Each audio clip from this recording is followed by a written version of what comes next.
Buenas tardes a todos, bienvenidos a nuestro estudio del libro El Océano de la Teosofía de William Josh del Centro de Estudios Anteposi. Comenzamos hoy con el capítulo 13 de Bachán.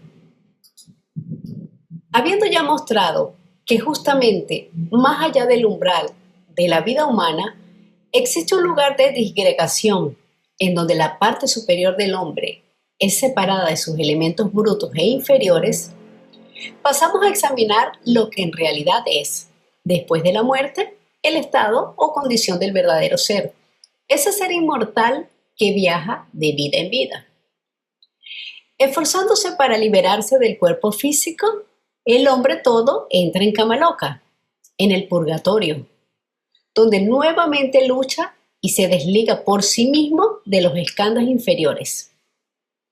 Una vez terminado este periodo de nacimiento, los principios superiores de Atma Buddhi Manas comienzan a pensar de una manera diferente a la que el cuerpo y el cerebro le permitieron durante la vida.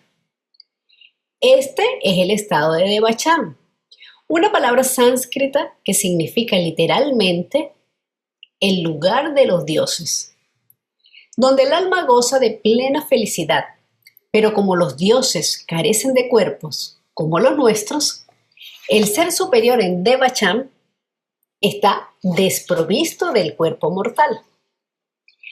El Devachan es realmente el estado post-mortem y todo lo que le precede es una preparación.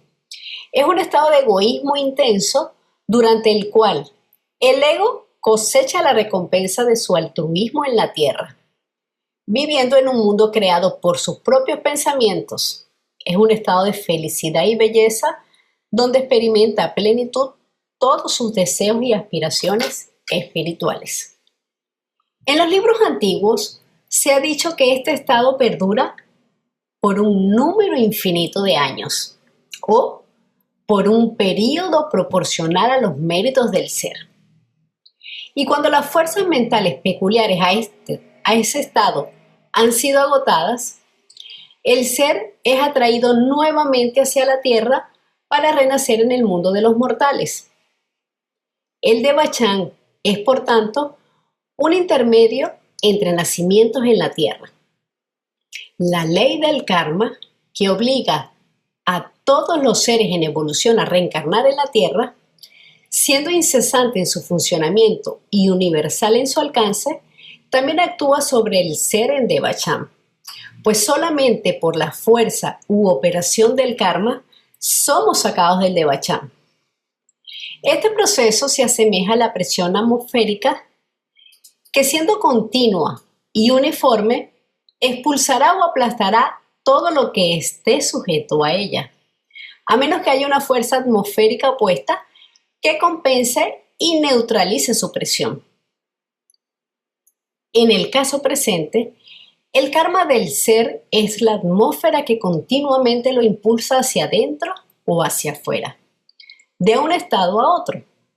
La fuerza atmosférica neutralizante es la fuerza de los pensamientos y aspiraciones del ser durante su vida, la que impide la salida del ser del estado del Devachan hasta que ese impulso haya sido extinguido, pero que una vez gastado pierde todo el poder para detener el decreto del mortal destino que hemos creado para nosotros mismos.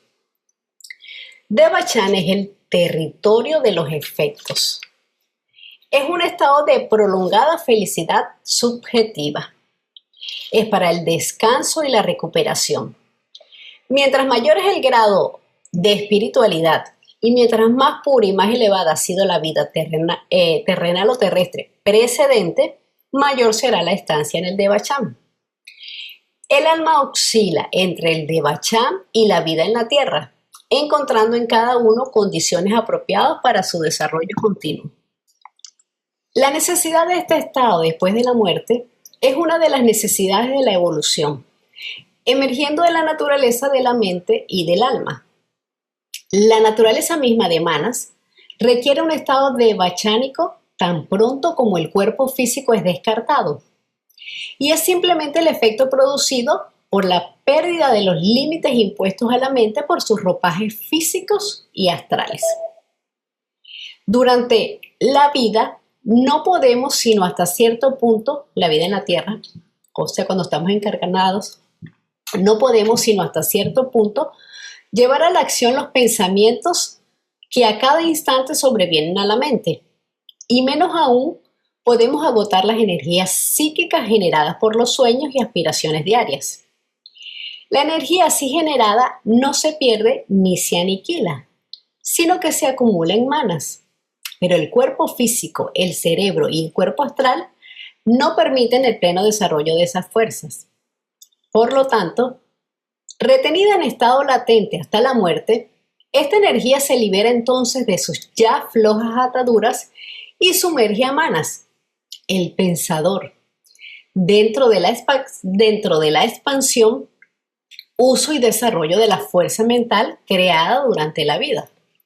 La imposibilidad de escapar de este necesario estado yace en la ignorancia del hombre de sus propios poderes y facultades.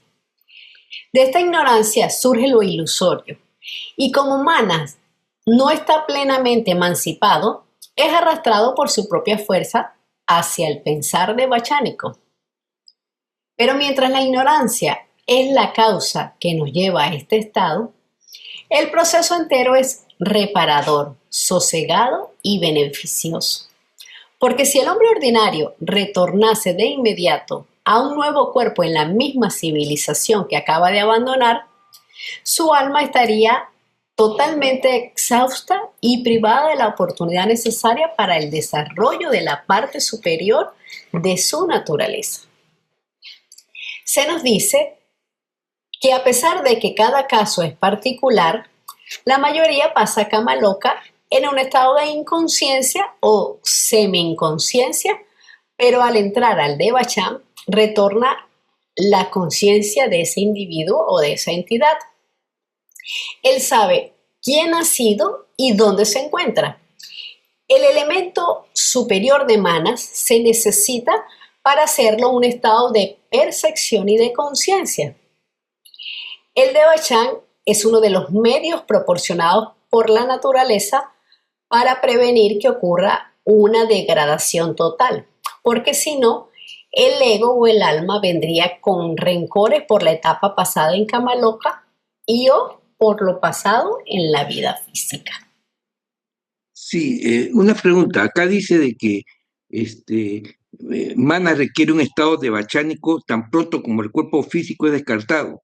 Yo suponía o pensaba que esperaba un tiempo hasta que había la purificación en el Kamaloka, pero acá da la impresión de que es simultáneo.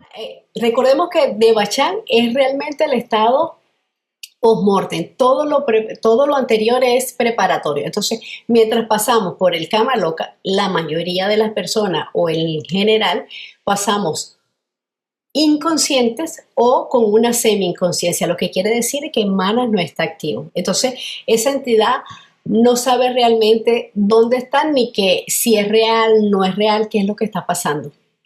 Algunas personas, cuando están en cama loca, repiten situaciones desagradables que han tenido, pero no están conscientes de que están en cama loca, simplemente están padeciendo. Entonces, Manas necesita pasar al Devachan para poder asimilar todo lo que ha aprendido en la vida anterior terrestre.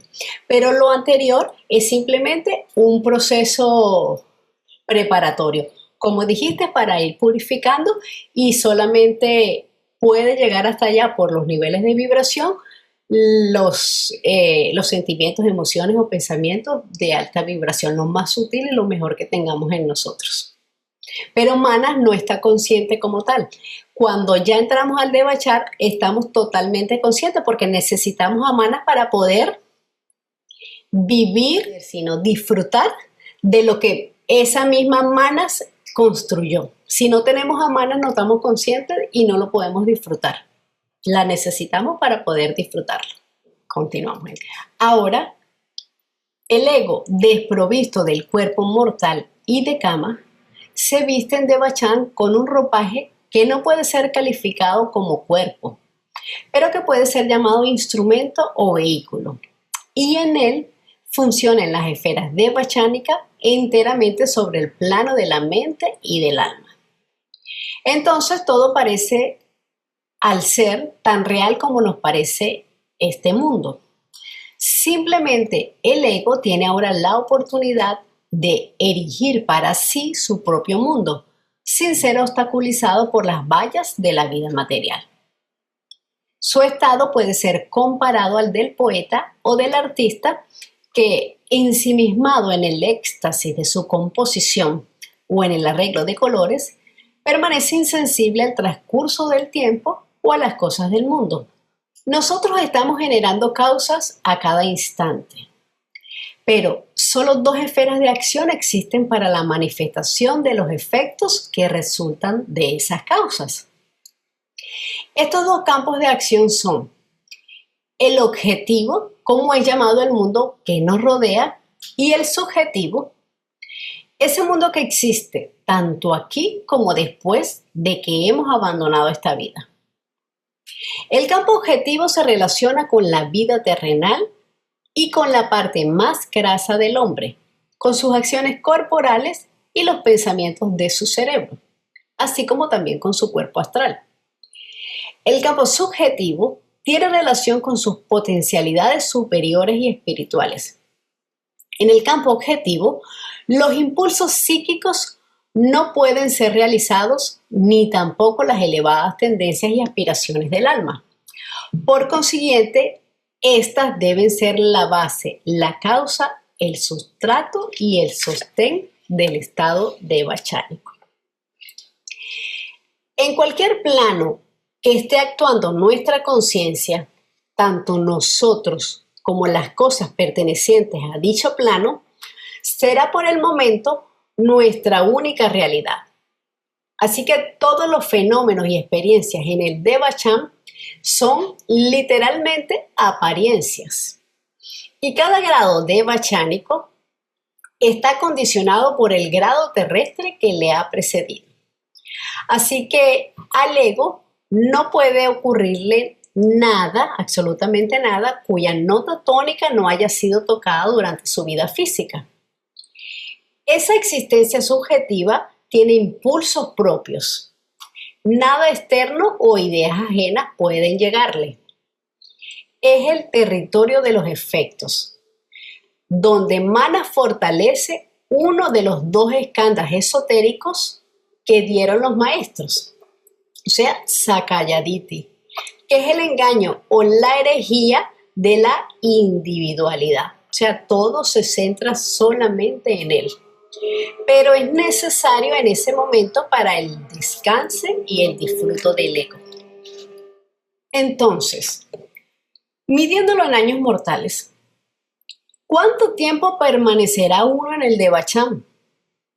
Esta pregunta, aun cuando se refiere a lo que los hombres del mundo denominan tiempo, bajo ningún concepto toca el verdadero significado de lo que es el mismo tiempo. O sea, lo que puede ser en efecto para nuestro sistema solar el orden último y fundamental, la precedencia, la sucesión y la duración de los momentos. Esta es una pregunta que puede ser contestada con respecto a nuestro tiempo, pero de ningún modo con respecto al tiempo en el planeta Mercurio, por ejemplo, donde el tiempo no es el mismo que el nuestro, ni por cierto con respecto al tiempo según es concebido por el alma. Con relación a este último, cualquier hombre puede observar que después de pasados muchos años, él no tiene una percepción exacta del tiempo transcurrido, sino que simplemente es capaz de identificar algunos de los incidentes que marcaron su paso y en cuanto a algunas horas o instantes amargos o afortunados, parece experimentar su recuerdo como si hubiese sido solo ayer. Y así, de igual manera, es para el ser en el Devachan. El tiempo allí no existe. El alma disfruta de todo el beneficio de lo que sucede dentro de sí misma en ese estado, pero no entra en especulación alguna respecto al transcurso de los momentos. Todo es todo está hecho de eventos. Mientras tanto, la órbita solar va marcando los años nuestros sobre el globo terrestre. Esto no puede ser considerado como una imposibilidad si recordamos, como según es bien conocido en la vida, los sucesos, imágenes, pensamientos, argumentos, sentimientos introspectivos pasarán todos frente a nosotros en un instante, como es bien conocido por los que han estado a punto de morir ahogados, en cuyo caso los eventos de una vida entera pasan como un relámpago frente a los ojos de la mente. Pero el ego permanece, según se ha dicho ya, en Devachan por un periodo de tiempo proporcional a los impulsos psíquicos generados durante la vida. Ahora bien, siendo este un asunto que se relaciona con la matemática del alma, nadie sino un maestro puede decir lo que sería el periodo de estancia en Devachan para el hombre ordinario de este siglo en cada lugar de la Tierra. Por lo tanto, tenemos que confiar en los maestros de sabiduría con respecto a este promedio, ya que el mismo debe estar basado en un cálculo. Los maestros han dicho, como bien lo ha expresado el señor Sinet en su budismo esotérico, que el periodo en cuestión es en general de unos 1500 años. Por la lectura de su libro, que fue escrito basado en las cartas precedentes de los maestros, parece inferirse que el periodo devachánico dura 15 siglos en todos y cada uno de los casos. Pero con el objeto de desvanecer ese concepto erróneo, sus informantes escribieron en una fecha posterior que ese es un periodo promedio y no un periodo fijo. Tal debe ser la verdad porque como observamos que la opinión de los hombres difiere en cuanto al largo de los periodos de tiempo en los que ellos permanecen en cualquier estado mental durante la vida, debido a la variable intensidad de sus pensamientos, lo mismo debe ocurrir en Devachan, donde el pensamiento tiene aún mayor fuerza debido al ser que generó esos pensamientos. El maestro en la carta 25 nos dice que no hay relojes, no hay periodos de tiempo en el Devachan, aunque todo el cosmos, o sea, nuestro sistema solar, sea un gigantesco cronómetro en cierto sentido. El texto nos dice que el tiempo promedio es equivalente a 10 o a 15 siglos de tiempo terrestre, pero eso depende de cada caso en particular. Las vestiduras del Devachan son más duraderas que las que usamos en la Tierra, por lo que tardan más tiempo en agotarse. Además, el ego no pertenece al plano físico y por lo tanto no permanece allí por mucho tiempo, pues no es su elemento. Por lo tanto, se nos dice que el ego que ha dejado la tierra ha vuelto a su propio lugar, pues su hogar son los mundos sutiles, mientras que en la tierra es un desterrado y un prisionero. Lo que dijo el maestro sobre este tema es lo siguiente. El sueño del Devachan perdura hasta que el karma ha sido satisfecho en ese sentido. En Devachan se experimenta un agotamiento gradual de fuerzas. La permanencia en Devachan es proporcional a los no agotados impulsos psíquicos generados durante la vida terrestre. Esos seres cuyas acciones fueron predominantemente materialistas serán atraídos más pronto hacia el nacimiento por la fuerza de Tanna. Tanna es el ansia o sed de vivir. Por tanto, aquel que no haya generado durante su vida muchos impulsos psíquicos no tendrá mayor base o fuerza en su naturaleza esencial para alimentar y mantener sus principios superiores en el Devachan. Casi todo lo que tendrá serán esos impulsos generados durante su infancia antes de que comenzara a fijar sus pensamientos en conceptos materialistas. La sed por la vida, expresada por la palabra Tanna, es la fuerza atrayente o magnética que reside en los skandhas inherentes a todos los seres.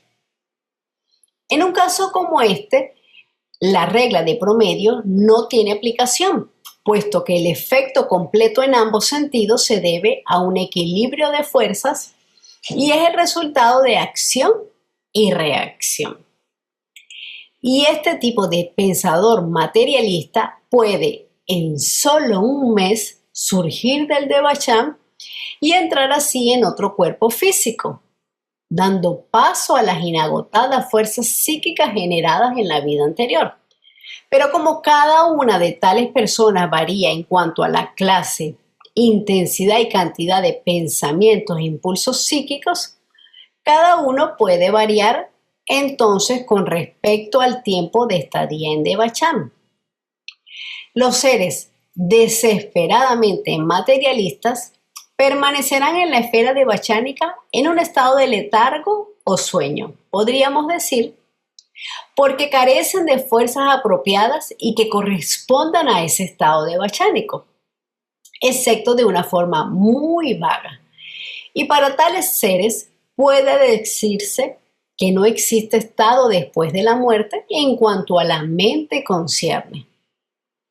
Ellos permanecen aletargados por un tiempo y entonces encarnan de nuevo sobre la tierra. En promedio general de la permanencia en Devachan nos da la duración de un ciclo humano muy importante, el ciclo de la reencarnación. Porque de acuerdo con esta ley, se encontrará que el advenimiento de naciones se repite y que los tiempos pasados regresan de nuevo con las almas. Aunque el periodo en el Devachan sea largo, como todo lo demás, llega también a su fin. La conciencia gradualmente va disminuyendo. El proceso se asemeja al principio de la vejez en la existencia física, hasta que la muerte y la inconsciencia lo acaban por finiquitar.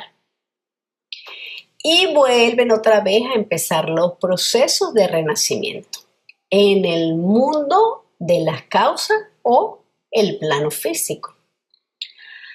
Tanna se traduce como el deseo de vida material que solo se puede experimentar a través de los sentidos en el plano físico. En el budismo, Tanna está relacionado con los anhelos y ansias que llevan al sufrimiento. Por eso lo ven como el principal obstáculo para la iluminación, porque genera apego a lo efímero y crea el ciclo de sufrimientos. Mientras tengamos karma, tenemos que seguir encarnando. Durante la muerte, la última serie de pensamientos quedan poderosa y profundamente grabados en la mente y son los que dan el color y la tónica a la vida entera en el Devachan. El último momento coloreará cada momento subsiguiente. En esos pensamientos se quedan fijos el alma y la mente, que empiezan a entretejer con ellos una serie de imágenes y experiencias, desarrollándolas a sus más altos límites y llevando a cabo todo lo que no pudo realizarse durante la vida. Así, desarrollando y entretejiendo estos pensamientos, la entidad devachánica experimenta su juventud, crecimiento y vejez. Es decir, el ímpetu ascendente de fuerza, su expansión y su gradual agotamiento hacia la extinción final. Si la persona ha llevado una vida insípida sobre la tierra, Su estadía en Devachan será igualmente insípida e incolora. Si la vida fue rica e intensa, su Devachan será igualmente rico en variedad y efectos. La existencia allí no es un sueño, salvo en un sentido convencional, ya que aquello es todo un escenario de la vida del hombre y cuando estamos allí, esta vida presente es solo un sueño. Esos últimos pensamientos son involuntarios. No tenemos control sobre ellos, no podemos escogerlos. Ellos van a depender de la suma de pensamientos, de emociones y de actos cometidos durante la vida física. En el Devachan, el ego experimenta un descanso entre una encarnación y otra. Es para armonizar, asimilar y obtener la recompensa por lo merecido y por lo inmerecido. Yo me quedo pensando en esta parte que acabas de leer sobre los últimos pensamientos antes de desencarnar. Bueno, vamos a pensar en la agonía y que indica la lectura que esto marca cierta característica que se va a presentar en Devachan. Pero un poquito más adelante, acabas de leer que tiene que ver todo lo que vivimos, tiene que ver, pues, con todo lo que vivimos, no nada más en la agonía. Y y luego también hace ratito cuando decías o leíste que el ego no pertenece al mundo físico. Entonces, por esta razón es que está la ilusión maya, la ilusión de lo que es la vida. Entonces, podríamos considerar que la verdadera vida es la de Devachan. Donde está actuando nuestra conciencia, nosotros veremos todo lo que pasa allí y a nosotros mismos como nuestra única realidad. Devachan sigue siendo mayábico, porque es la creación de cada uno. El alma, el ego, perdón, no pertenece a estos planos, sino que él pertenece a los planos sutiles. Necesita encarnarse para vivir todas las experiencias que le van a ayudar a expandir su estado mental, que le va a ayudar también a reconocer quién es en sí mismo y activar todos los poderes que ya tiene latente, porque nosotros como rayo o extensión de la mónada contenemos absolutamente todo. Entonces, la mónada, en este caso, tiene que vivir todas las experiencias, pasarlo todo para reconocerse y tener esa autoconciencia de quién es. Entonces, nosotros no pertenecemos a este plano, pero es un paso imprescindible para poder tomar autoconciencia de lo que realmente somos, de las potencialidades que tenemos. Ujú. Pero el Devachan sigue siendo mayábico, Mayábico. sigue siendo una ilusión. Y con respecto a lo de la última serie de pensamientos, el maestro nos dice, no, se me escapa ahorita el momento de la carta, que esos pensamientos son como mirar X color al ojo físico. O sea, si hay una gama de colores, nosotros no podemos evitar de repente ver el color rojo, o sea, los vamos a ver todos, porque esos pensamientos van a depender de la vibración que nosotros mantenemos. Y esa vibración se va a basar en cómo hemos vivido nosotros nuestra vida. Si hemos tenido actos, emociones y pensamientos de bajo o de mediana o alta vibración. Entonces, no podemos escogerlo porque si no, todos quisiéramos escoger pensamientos altruistas y querríamos ser buenecitos en ese momento para llegar a un nivel más alto del Devachan. Pero no es tan fácil. Esos pensamientos van a venir según nuestra vibración. Lo que sí tenemos que tener en el momento que dijiste de la agonía es serenidad y calma. Y toda esa serenidad y calma nos las va a dar el conocimiento. porque al ir perdiendo ignorancia sabemos que no somos este cuerpo físico, sino que tenemos otros principios que sobreviven a la muerte de este cuerpo físico.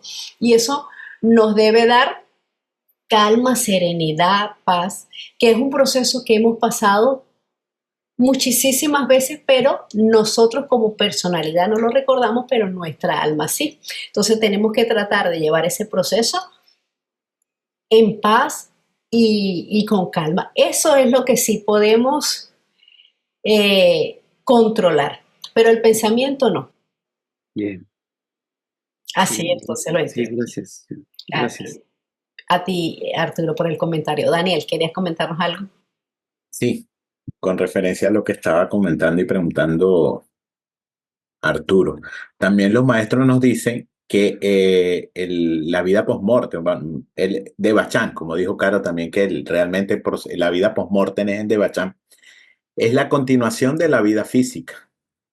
Incluso nos dicen que la vida física es la tierra de las causas y el de Bachán, el de los efectos. Así es. Entonces es continuación de la misma vida, sí. Ahí yo también antes lo veía como tú, eh, Arturo, y en algunos textos hay gente que tiene como, o sea, nos hace ver de repente o nos da esa impresión, pero leyendo bien, estudiando los procesos post-mortem con los maestros, que lo estamos haciendo nosotros por allí, pues sí, ellos dicen simplemente es la continuación de la vida física, siendo la física las causas y el de Bachán los efectos. O sea, es continua. Ya, como se dice, el que ya llega a Nirvana o a la culminación o ya deja la rueda del samsara, como dicen, ese sí quizás entre en lo que es la verdadera vida, porque el ego ya se ha liberado de las reencarnaciones, del sufrimiento, de la necesidad del cuerpo físico, entonces el ego ahí sí queda completamente libre, pero todavía el ego en Devachan está atado a su vida física.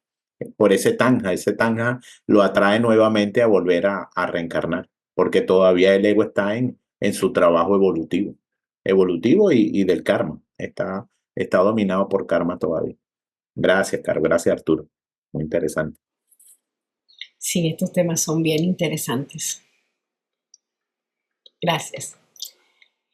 La vida allí no es monótona en sentido alguno. Somos demasiado propensos a juzgar y a medir todos los posibles estados de la vida y todos los campos de experiencia a la luz de nuestra vida terrenal, y a imaginarnos que esto es la realidad. Pero la vida del alma no tiene fin y no puede ser detenida ni por un instante. El abandono de nuestro cuerpo físico es tan solo una transición a otro lugar o plano de existencia. Pero como las etéreas vestiduras del Devachan son más duraderas que las que usamos aquí, las causas espirituales, morales y psíquicas tardan más tiempo en desarrollarse y en agotarse en aquel estado que sobre la Tierra. Si las moléculas que forman el cuerpo físico no estuvieran sujetas a las leyes químicas generales que gobiernan la Tierra física, entonces viviríamos tan largo tiempo en estos cuerpos como lo hacemos en el estado devachánico. Pero esa vida de interminable tensión y sufrimiento sería más que suficiente para abatir al alma obligada a sobrellevarla. El placer se convertiría entonces en tormento y el empalagamiento terminaría en una locura inmortal. La naturaleza, siempre benévola, nos conduce pronto de nuevo al cielo, para nuestro reposo y para el florecimiento de lo mejor y lo más noble que subyace en nuestras naturalezas. No hay aburrimiento o monotonía en el Devachan. Allí el ego adquiere por grados el poder de dar a las experiencias terrestres su verdadero valor. Las lleva o las vive como realidades objetivas, lo que quiere decir que cualquier aspiración noble es un germen que convertirá en una espléndida realidad y la traerá en imagen mental para su próxima encarnación y la materializará apenas tenga la oportunidad. El Devachan, por lo tanto, ni carece de sentido ni es inútil. En él descansamos. Esa parte de nuestro ser que no pudo florecer bajo los fríos cielos de la vida terrenal, brota allí en flor para luego retornar con nosotros a la vida terrenal, fortalecida y siendo más parte de nuestra naturaleza que antes. ¿Por qué quejarse de que la naturaleza bondadosamente nos dé ayuda en la lucha interminable? ¿Por qué mantener la mente meditando acerca de nuestra insignificante personalidad actual y de sus buenas y malas fortunas? El Devachan es un estado de prolongada felicidad subjetiva, es para el descanso y para la recuperación. A veces alguien se pregunta, ¿y qué pasa con esos seres que dejamos atrás? ¿Los veremos allí? No los vemos allí de hecho, pero conscientemente nos hacemos sus imágenes tan plenas, completas y objetivas como en la vida terrestre y desprovistas de todo lo que entonces juzgamos como imperfección.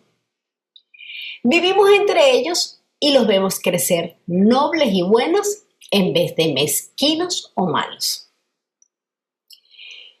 La madre que ha dejado atrás un hijo dado a la embriaguez lo encuentra ante sí en el Devachan como un hombre sobrio y bueno.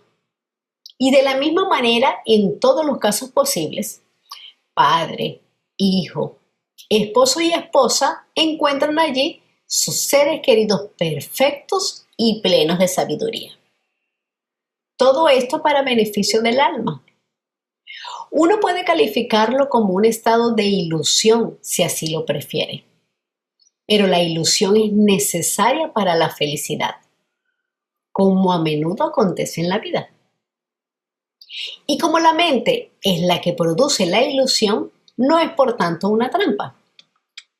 Ciertamente, la idea de un cielo erigido al margen del infierno, donde usted ha de saber si es que le queda algún cerebro o memoria bajo el sistema ortodoxo actual, que sus errados amigos y parientes están sufriendo tormento eterno, no admite comparación alguna con la doctrina del Devachan. Pero las entidades del Devachan no están enteramente desprovistas de poder para ayudar a los que quedaron sobre la tierra.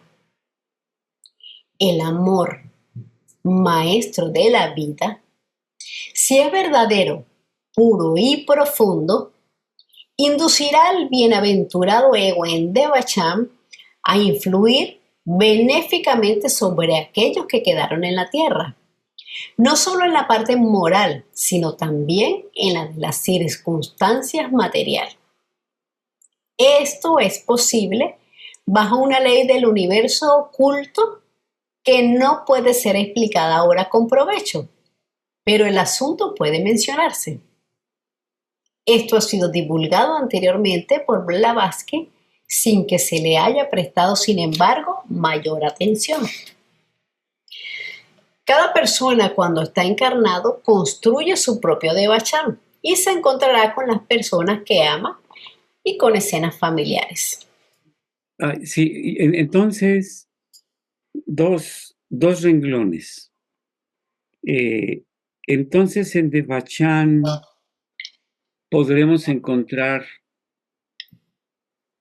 aquellos seres queridos, mi abuelito, mi abuelita, o maestros que quise en mi vida, virtualmente los encontraríamos ahí. El primer comentario pregunta. Y el otro es, acabas de leer que parece ser que de allá para acá sí se puede tener cierta influencia o pensamiento. De aquí para Devachan no, pero de Devachan a la tierra o a donde estamos, sí podemos recibir ciertas influencias de los seres queridos que ya están allá. Ok, con respecto a la primera. En el de Bachán no los creamos nosotros mismos. Entonces allá vamos a conseguir a quien querramos.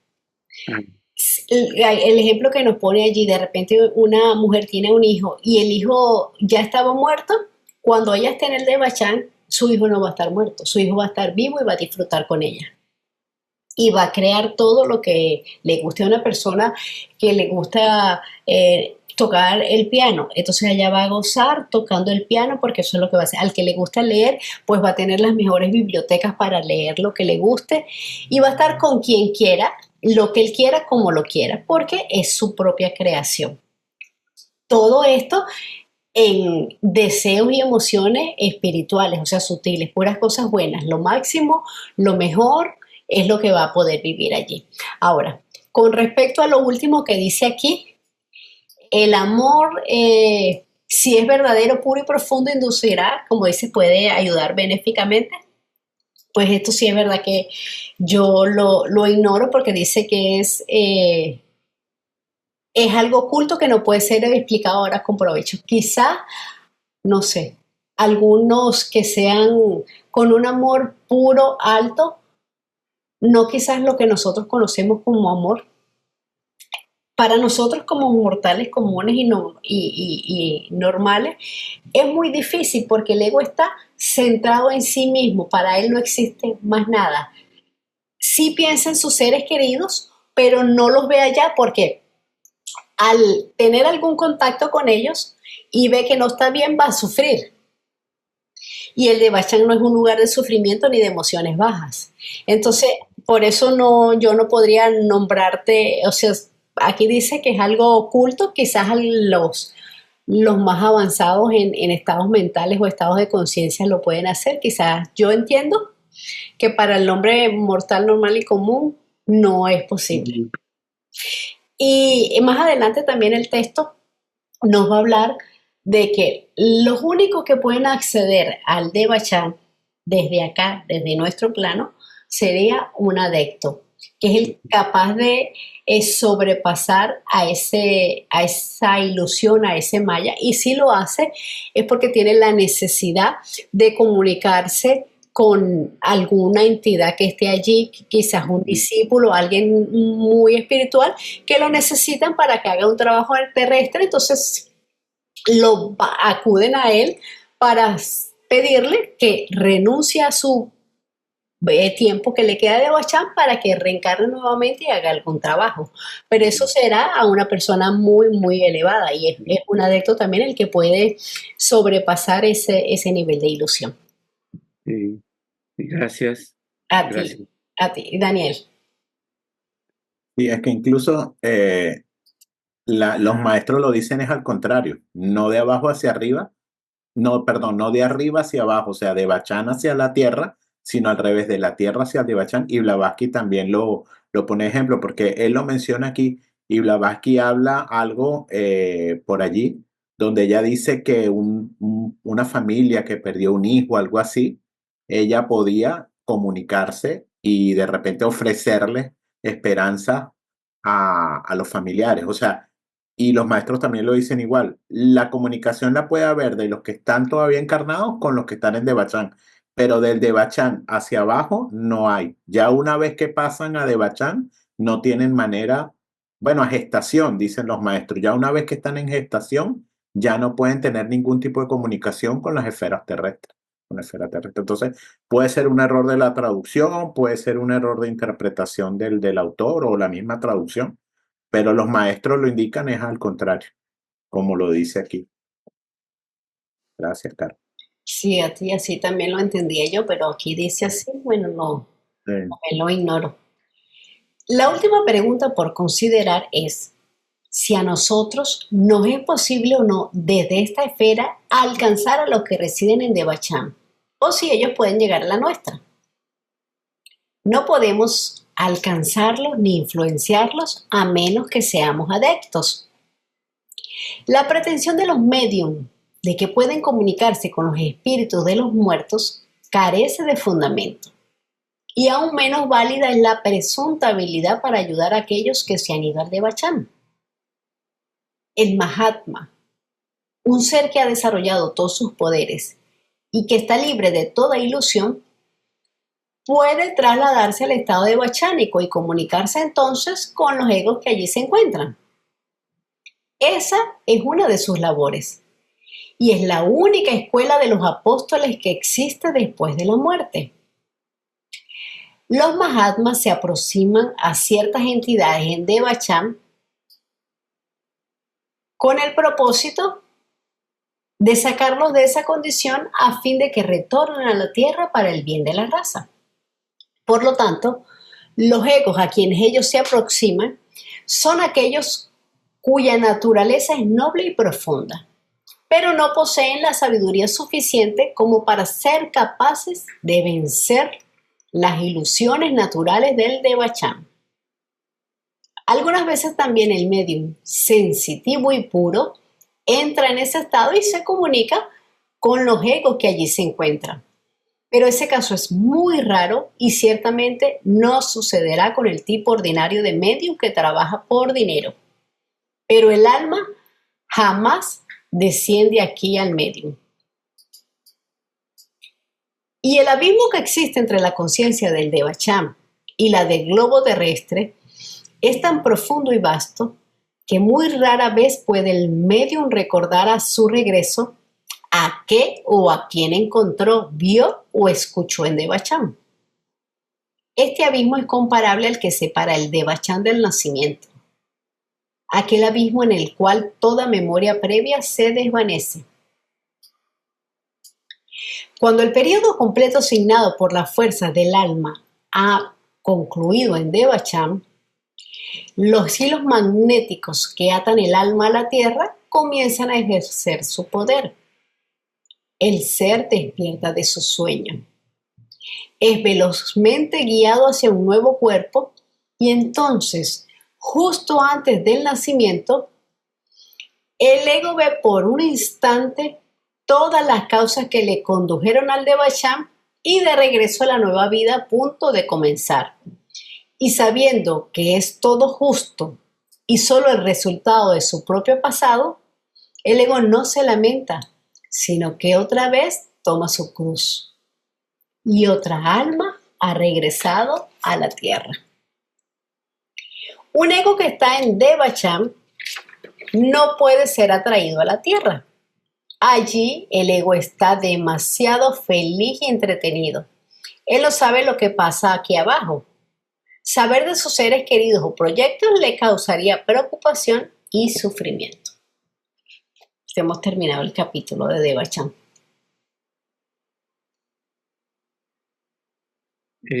Otra vez, Carolina, bueno, abusando.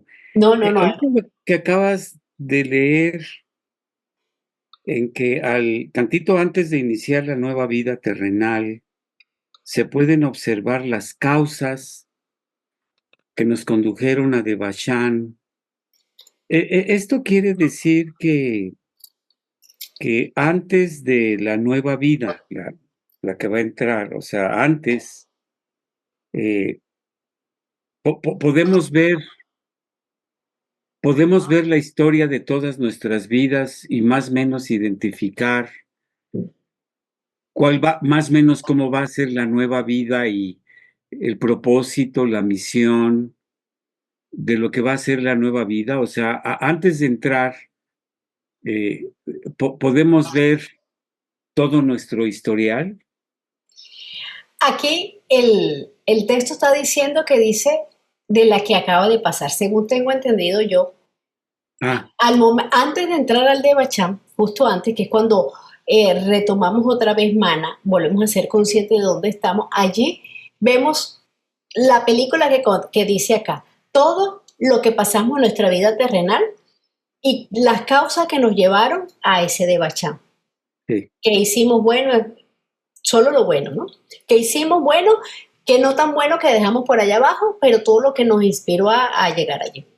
La película que tengo entendido yo que es antes de comenzar el proceso de reencarnación, cuando ya terminó nuestro tiempo en Devachan, cuando ya viene Tangna, la película que vemos es toda la vida terrestre que vamos a tener la próxima a vivir, desde que nacemos hasta su final. Pero recordemos que hay escándalos y hay situaciones que nosotros podemos determinar. Otros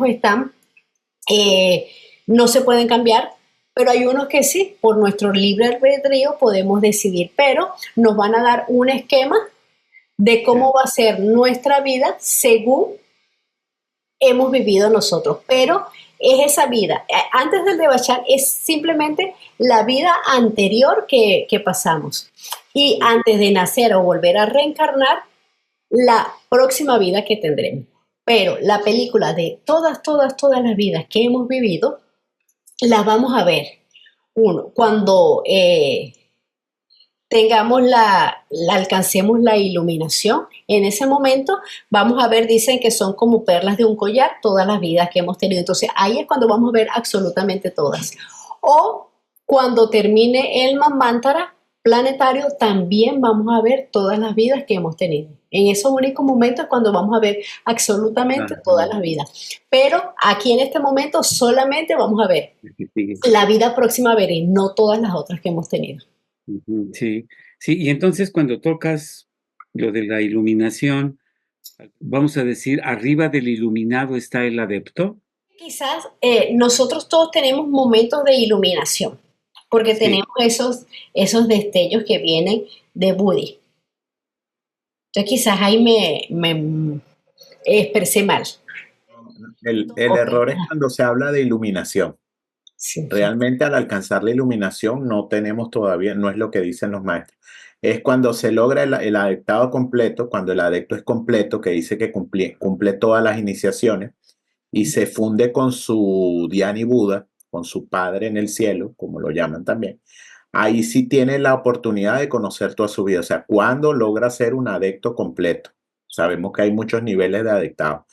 Y el otro punto, si es como lo dice Caro, al final de la séptima ronda podemos ver esa imagen de todas las vidas durante la cadena donde estuvimos evolucionando, en este caso la cadena terrestre. Es lo que explican los maestros. Lo que pasa es que el iluminado es otra cosa. El iluminado es una persona que en cualquier momento de su vida alcanza un contacto pleno con la sabiduría, pero puede que no sea un adepto completo todavía. Entonces, no es el caso. Lo que pasa es que a veces confundimos la palabra iluminado con adepto. O sea, como que el iluminado es lo último, lo más elevado, pero no es así. No es así. Entonces, como tú bien lo dijiste, Arturo, William George puede haber sido un iluminado, pero no era un adepto completo. Porque si hubiese sido un adepto completo, en ese caso sí hubiese sido un Nirmanakaya, que incluso los maestros incluso dicen que el caso de Blavatsky no era un adepto completo todavía. Blavatsky era un chela, era un adepto, era un chela todavía, pero no era un adepto completo. El maestro KH, incluso él refiere que él no es un adepto completo todavía. Lógico, esos adeptos pueden ver rastros de sus vidas pasadas, claro que sí, tienen la cualidad y los poderes para verlo y la pureza de su alma para poderlos ver, pero ellos mismos explican que todo el hilo, todo ese hilo de perlas ensartada en el Sutratma, solamente se ve al final del Manvantara o en el adeptado completo. Y claro, quería también hacer otro que aquí sí lo dice más o menos en la película, la visión que se tiene de antes del nacimiento. Yo no lo entiendo como que veamos nuestra vida por completo, porque quizás sea muy difícil, porque Caro también lo estaba explicando, pues hay cosas que en nuestra vida somos capaces de cambiarlo, en esos escándalos y ese karma lo podemos variar como lo hemos visto, cierto tipo de karma podemos actuar sobre él. Lo que se nos ofrece, entiendo yo, y así lo veo, es las causas, ¿verdad? Estamos viendo las causas de nuestra vida anterior, porque siempre en estos casos, los seres normales, ordinarios, siempre va a ser, esas visiones van a ser de su vida anterior. No tenemos cómo verlo. Por lo menos lo que nos dicen los maestros. Hay comentarios donde dicen que hay seres que pueden ver sus vidas pasadas, 2 o 3 vidas. No lo sé, me quedo con lo que dicen los maestros, que solamente podemos ver nuestra vida anterior, ¿no? En el caso de los comunes y corrientes, como es mi caso.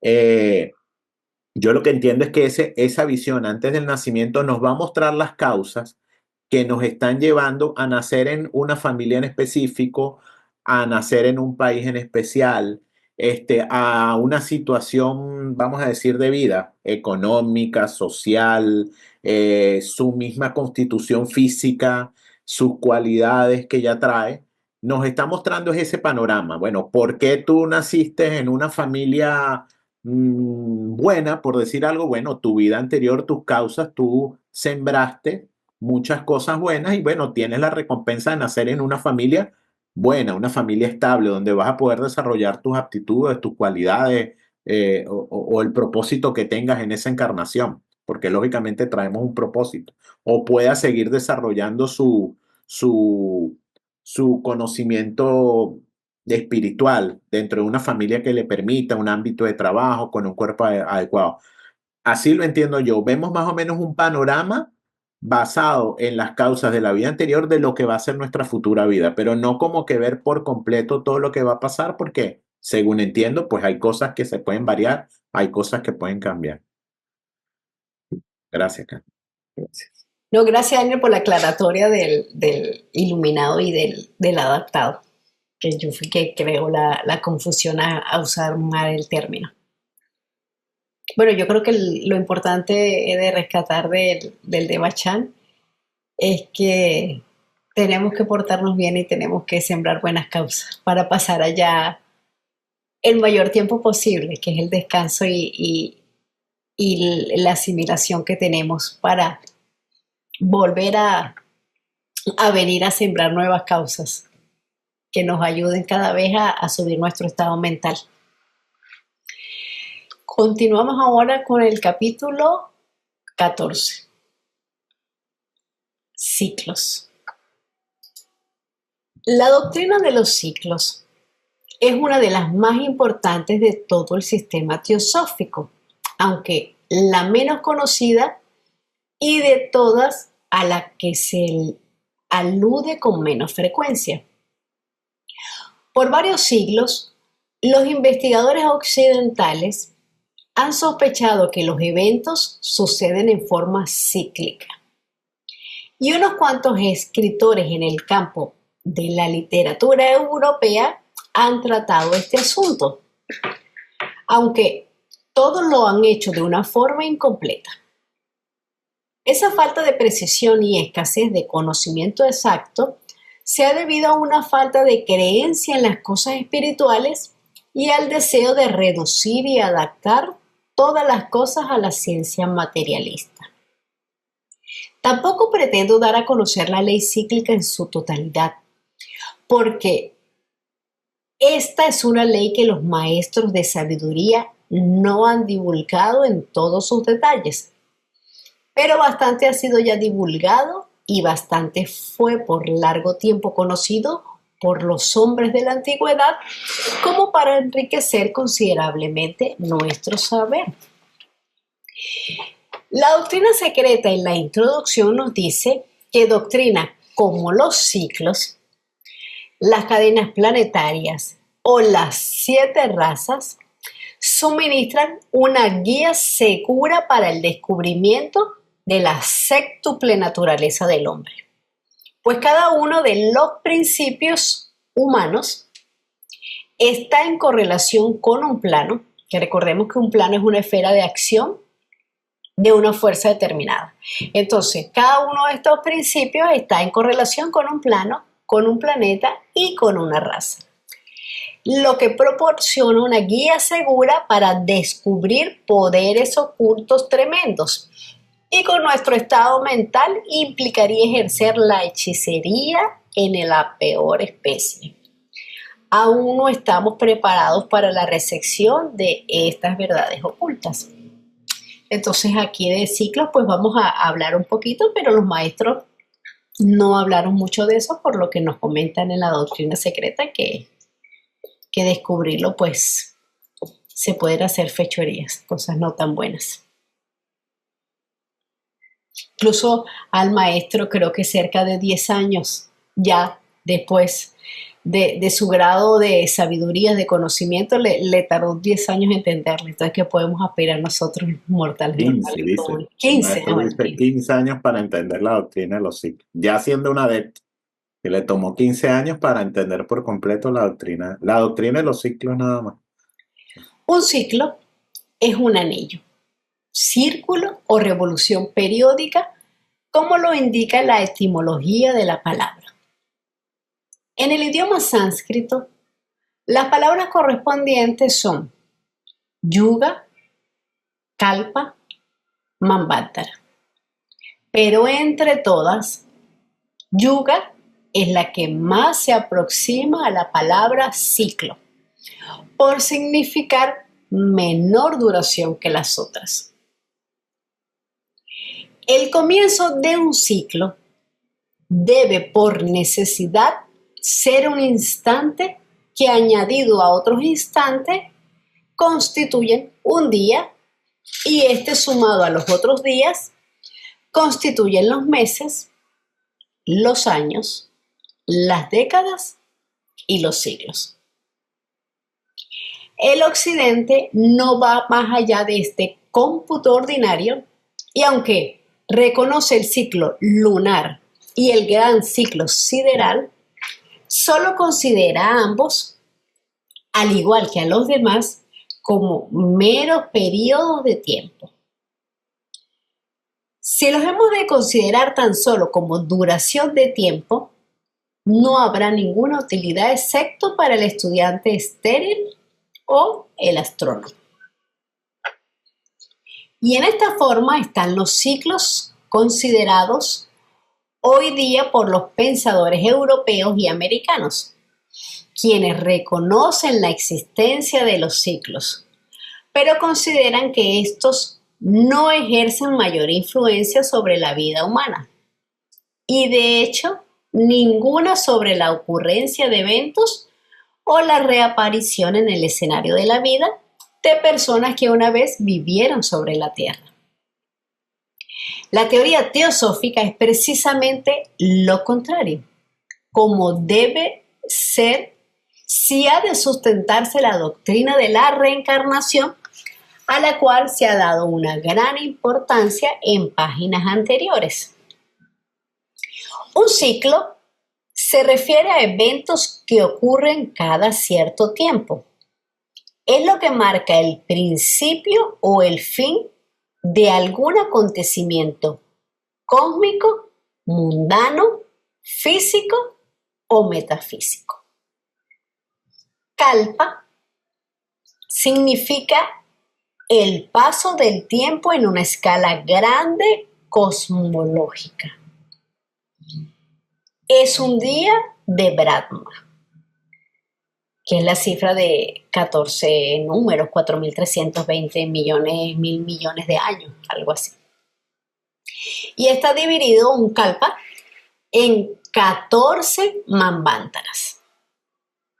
Ahora, un manvántara es el periodo de manifestación del universo y literalmente significa un periodo entre dos manús, siendo un manú el guardián de los ciclos de la raza de un manvántara. Es la idea del pensamiento divino, el creador y modelador de todo cuanto aparece durante su propio ciclo respectivo de existencia. Entonces, cada manvántara se divide en 7 periodos o rondas, durante el cual existe una humanidad de cierto tipo. Un yuga significa una era del mundo. Viene de la palabra yugo, que quiere decir generación o periodo de tiempo, que representa etapas cíclicas de la vida del universo y de la humanidad. Entonces, los yugos son eras de evolución espiritual e intelectual, y hablemos en este caso de la humanidad. Los yugas son 4. El libro más adelante nos hablará un poco más. El primero es la Edad de Oro. El segundo, la Era de Plata. El tercero, la Era o la Edad de Bronce. Y el cuarto, último y actual, es la Edad de Hierro. Cada uno es progresivamente más corto que el anterior y además se van degradando en estado moral y físico de la humanidad, así como el día y la noche. No solamente son los mencionados ciclos sucesos físicos reales en lo relativo al tiempo, sino que tales ciclos y otros periodos afectan grandemente la vida humana y la evolución del globo terrestre con todas las formas de vida que existen en este. Comenzando con el instante como punto de partida y prosiguiendo a través de un día, esta teoría erige el ciclo en un amplio anillo que lo abarca todo dentro de sus límites.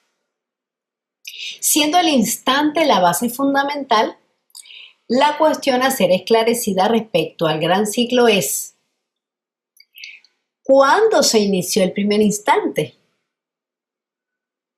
Esto no puede ser contestado, pero puede decirse que los antiguos teósofos sostuvieron que la verdad es que en los primeros momentos de la solidificación de este globo, la masa de materia envuelta en el proceso alcanzó un cierto grado vibratorio que se mantendrá a través de toda variación en cualquier parte de esa masa, hasta que llegue la hora de su disolución.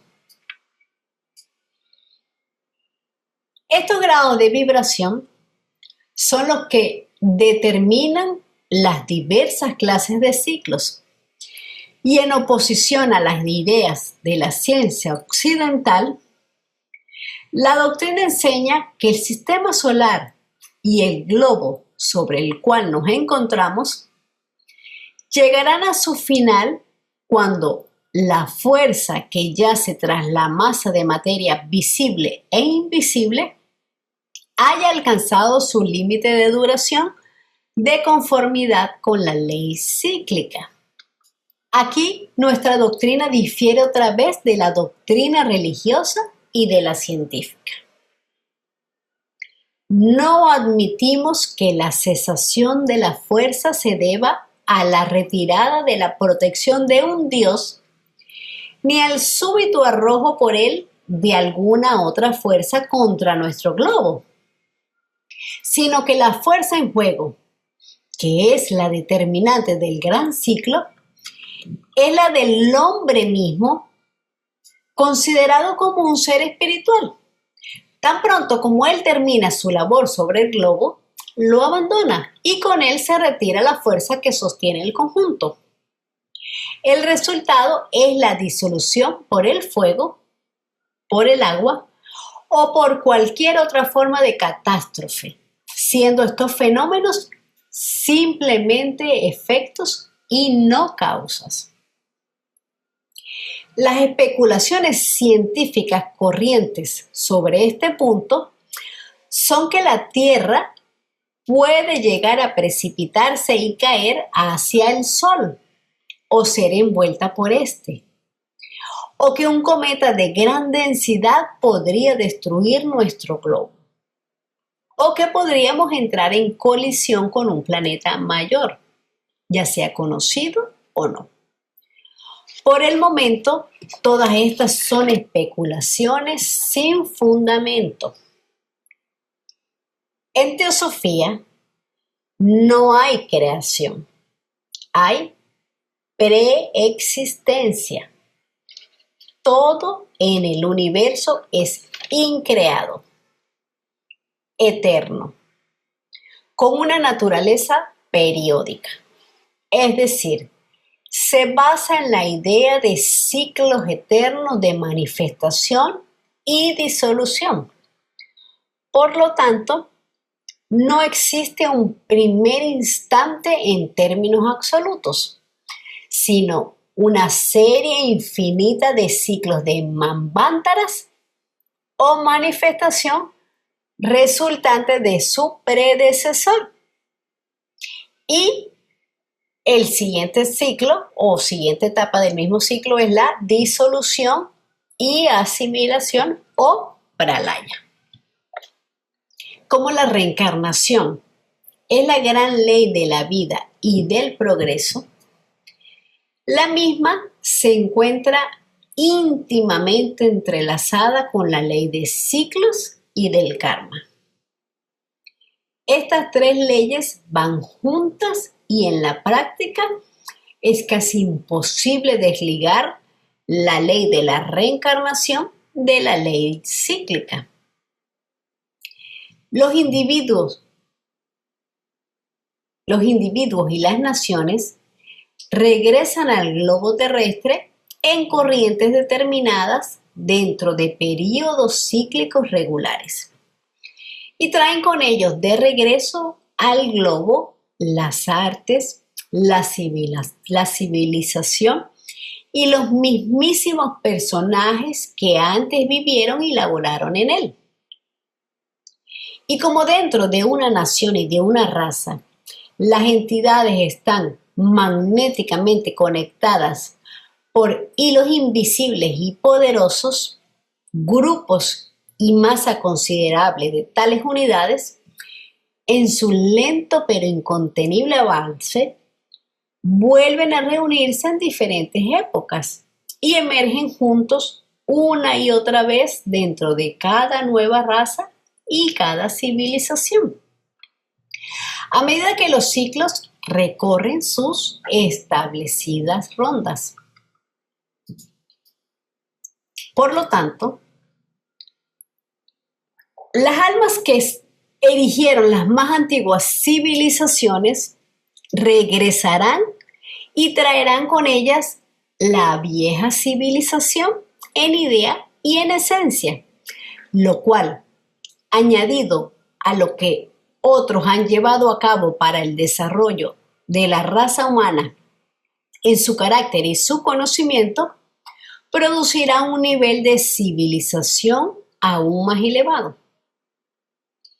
Este nuevo y más avanzado desarrollo no será debido a la existencia de libros, crónicas, artes o tecnología, ya que todo eso es destruido periódicamente en lo que a la evidencia física concierne, sino al alma, eternamente reteniendo en manas el conocimiento que una vez adquirió e impulsando siempre hacia un más completo desarrollo de los principios y poderes superiores.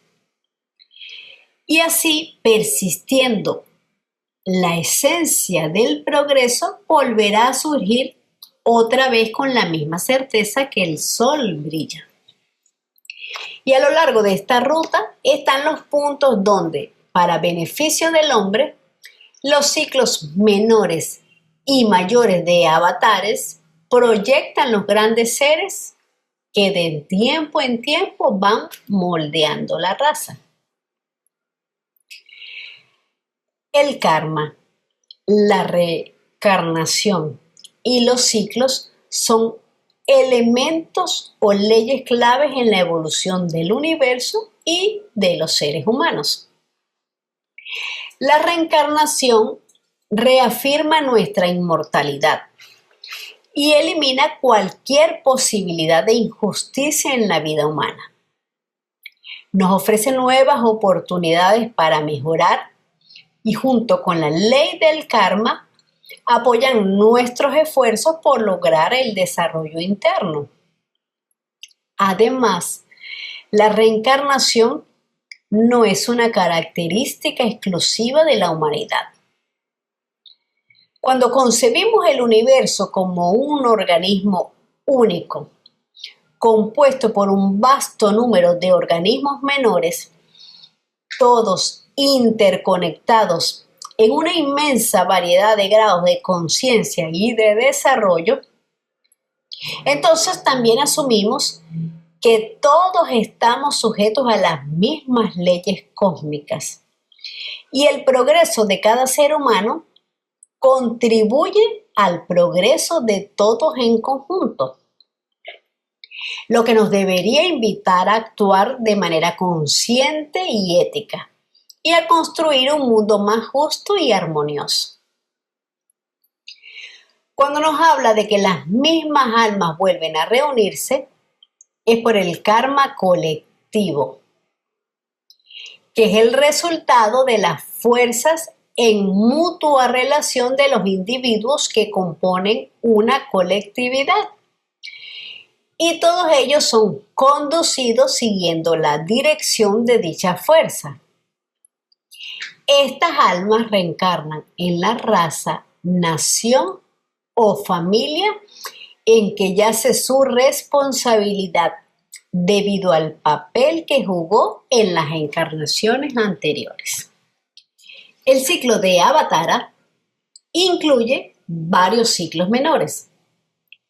Los mayores son esos que marcaron la aparición de Rama y de Krishna entre los hindúes, de Menes entre los egipcios, de Zoroastro entre los persas y de Buda entre los hindúes y otras naciones de Oriente.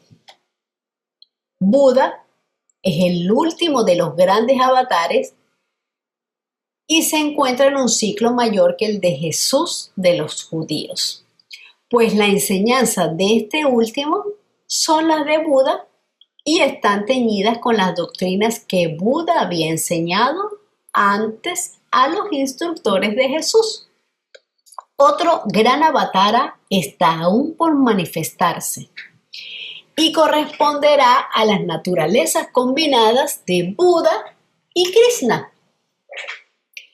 Krishna y Rama pertenecían al orden militar, civil, religioso y oculto. Buda al orden ético, religioso y místico, en lo cual fue seguido por Jesús. Muhammad fue un intermediario menor para una porción de la raza y perteneció al orden civil, militar y religioso.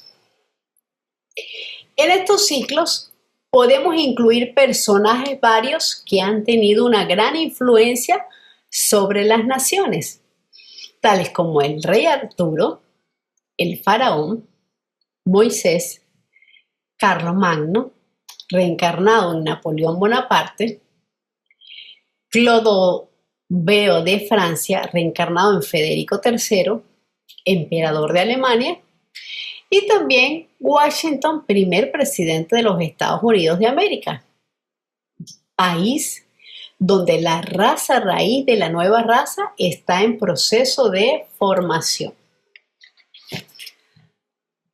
La doctrina secreta nos dice que una avatara es un descenso de la divinidad manifestada a la forma ilusoria de una individualidad, que en el plano físico toma apariencia objetiva, pero que realmente no lo es. Esa ilusoria forma no tiene pasado ni futuro, porque no ha tenido encarnaciones anteriores ni los subsiguientes renacimientos, y por lo tanto para nada interviene en ella el karma. Rama se dice que es el séptimo avatara de Vishnu y Krishna el octavo avatara de Vishnu. Sus historias se pueden encontrar en el Ramayana y en el Bhagavad Gita, respectivamente. Menes es también conocido como Narmer y es considerado el primer faraón egipcio y el unificador del Alto y Bajo Egipto. Eso fue por allá en los 3600 a.C. Zoroastro fue un profeta y filósofo iraní que vivió entre los siglos X y XV a.C. y es el fundador del zoroastrismo, una de las religiones monoteístas más antiguas. Buda, a través de la meditación y la introspección, bueno, aquí de todos estos creo que los más conocidos para todos han sido Buda, el señor Buda y el señor Cristo. Buda, a través de la meditación y la introspección, alcanzó la iluminación y desarrolló las 4 nobles verdades y el octuple sendero, que constituyen la base del budismo. Y Jesús es la figura central del cristianismo. Todos ellos dejaron un legado que ha moldeado la espiritualidad y la filosofía de millones de personas en todo el mundo. Ellos descienden al plano terrestre para guiar a la humanidad en momentos de necesidad espiritual. En la intersección de grandes ciclos, siguen efectos dinámicos que alteran la superficie del planeta como resultado de la inversión de los polos del globo u otras convulsiones. Esta no es una teoría generalmente aceptada, pero nosotros sostenemos su veracidad. El hombre es un gran dinamo que genera, acumula y proyecta energía. Y cuando las masas de hombres que forman una raza generan y distribuyen así la energía, hay un efecto dinámico sobre la materia del globo, el cual será suficientemente poderoso como para ser perceptible y catastrófico. Que han habido vastos y horrorosos disturbios en la estratificada corteza del globo es algo generalmente admitido por todas las disciplinas y por lo tanto no requiere mayores pruebas. Estos disturbios han sido ocasionados por terremotos, cataclismos y fenómenos glaciales en cuanto a la geología concierne. Pero en cuanto a las formas animales, la ley cíclica señala que ciertas formas animales ya extintas, así como ciertas formas humanas desconocidas, pero a veces sospechadas, reaparecerán otra vez en su propio ciclo. Y ciertos idiomas humanos considerados ahora como lenguas muertas se pondrán de nuevo en uso a la hora cíclica señalada. Uno de los aspectos del latir vital de nuestro planeta son precisamente las etapas rítmicas de desgaste y renovación que experimenta periódicamente la corteza terrestre. La doctrina secreta nos habla de una disminución en la velocidad de la Tierra, en el movimiento de rotación como causantes de cataclismo. Incluso se dice que hubo épocas en las que el día duraba 5 horas, en otros momentos el día duraba 22 horas. La vida de nuestro planeta nos reserva muchos enigmas. Entre esos, el porqué de las inversiones del campo magnético que cambia el sentido de la polaridad, o sea, de que cambia el sentido norte y sur. El ciclo metónico es el ciclo lunar. Este es un periodo que abarca unos 19 años, terminado el cual la luna nueva y llena vuelven a caer en los mismos días del mes.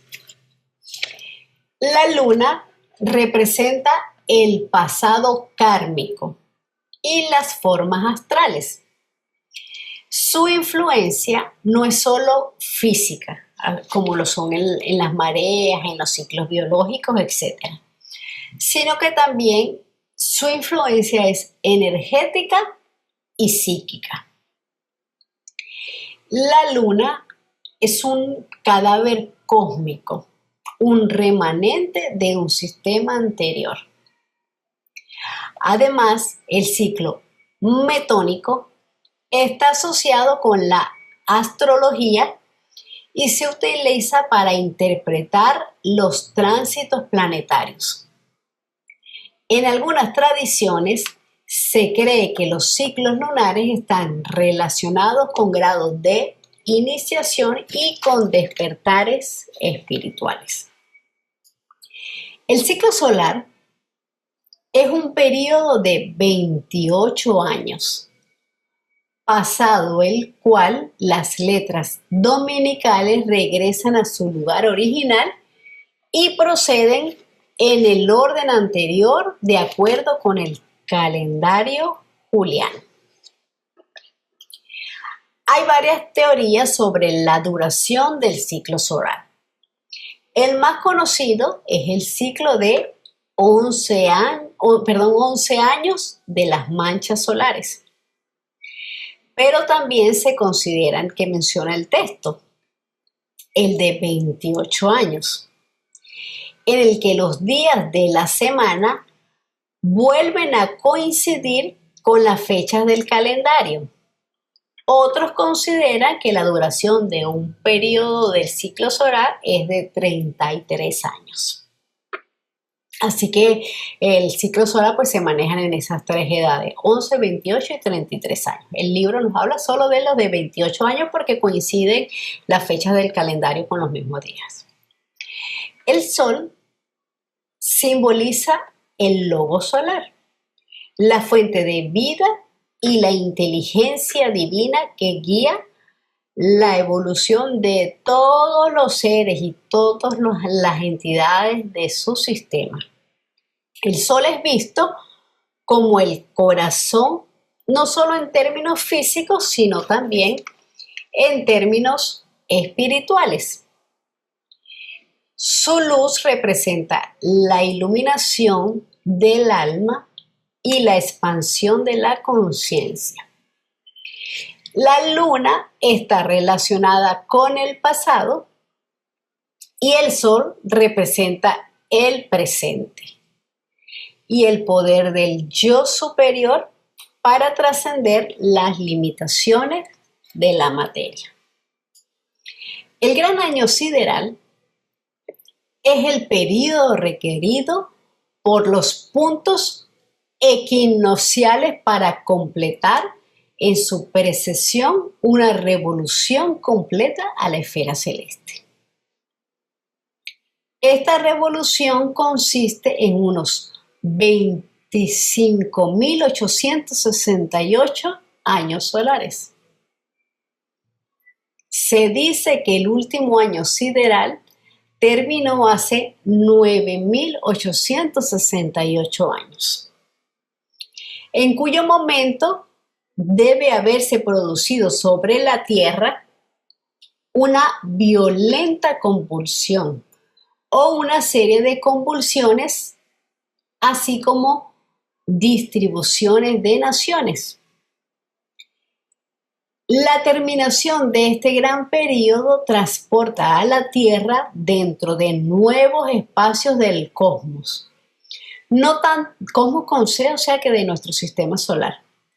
Entonces, no tanto con respecto a su propia órbita, como respecto a la progresión del Sol en una órbita que le es propia y que no puede ser medida por ningún observador de nuestra época, pero cuyo centro, en la estimación de algunas personas, debe estar situado en una de las constelaciones. Un año sideral es el tiempo que transcurre entre dos pasos consecutivos de la Tierra por un mismo punto. O sea, completar una órbita alrededor del Sol. se asocia con el movimiento de la Tierra a través de las constelaciones del zodíaco. No solo representa un ciclo astronómico, sino también un reflejo de los ritmos cósmicos que influyen en la evolución del alma y de la humanidad en general. Lo que afecta especialmente al hombre son los ciclos espirituales, psíquicos y morales. Y de estos surgen los ciclos nacionales, raciales e individuales. Los ciclos raciales y nacionales son ambos históricos. Los ciclos individuales son los de la reencarnación, la sensación y las impresiones. La duración del ciclo de la reencarnación individual para la generalidad de los seres humanos es de 1500 años, que es lo que nos comentaba el mismo texto en el capítulo anterior del Devachan, que es una cifra aproximada, pero que es individual para cada entidad. Entonces vuelvo otra vez a leer. La duración del ciclo de la reencarnación individual para la generalidad de los seres humanos es de 1500 años. Y este cómputo, a su vez, nos da un gran ciclo histórico relacionado íntimamente con el progreso de la civilización. Porque a medida que las masas de egos regresan del Devachan, debe inferirse que las antiguas eras romana y griega, lo mismo que la Aria, que estamos ahorita en la quinta subraza raíz, la Aria, y otras eras pasadas reaparecerán. Y esto puede en alto grado ser claramente discernido. Mas el hombre también lo afectan los ciclos astronómicos, porque él es parte integrante del todo y estos ciclos marcan los periodos en que la humanidad toda ha de experimentar un cambio. Entonces, así como el cosmos, la Tierra, todo lo que es el sistema solar y la Tierra siguen ciclos de manifestación y de descanso, el ser humano también experimenta estos patrones en distintos niveles. Cada alma sigue su ciclo de encarnaciones, donde aprende lecciones kármicas hasta alcanzar el adaptado. Entre vidas, el alma pasa por un periodo de descanso en los planos superiores, o sea, en el plano mental, llámese el Devachan, antes de regresar a una nueva experiencia terrenal, reflejando en su microcosmos los grandes ciclos del universo. Creo que lo vamos a dejar hasta aquí y continuamos la próxima semana. Perdón, en 15 días. Si alguien tiene algún comentario, alguna pregunta sobre los ciclos, si el tema de los ciclos es como para tener alguna referencia de que hay una periodicidad y una continuidad en todo. Pero son tiempos tan enormes. Mira que ellos nos hablan de Yuga, que es el menor, y el Kali Yuga, que es el actual, que son 25,000 y tantos de años. O sea que son ciclos que nuestra mente humana quizás no puede computar tan fácilmente. Pero lo importante es saber que nada está quieto, todos estamos en periodos de crecimiento espiritual, en un movimiento constante, en una evolución que siempre hacia algo mejor, hacia algo superior. Vamos a dejar entonces aquí la sesión. Entonces les agradezco mucho su presencia y su participación. Nos vemos entonces en 15 días. Gracias.